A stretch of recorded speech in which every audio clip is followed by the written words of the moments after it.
कि जिस तरह से सच्चा मुसलमान है 1400 साल पहले का मुसलमान, वो दूसरों की अच्छाइयों पे नजर रखता था।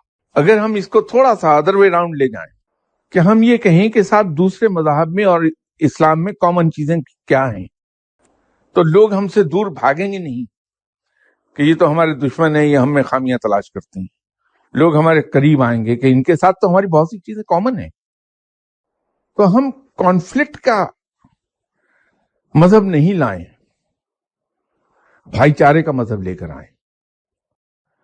और ये पैगाम इस्लाम में है भाईचारे का, ये भी मैं अर्ज कर दूं, ये मेरी इख्तरा नहीं है।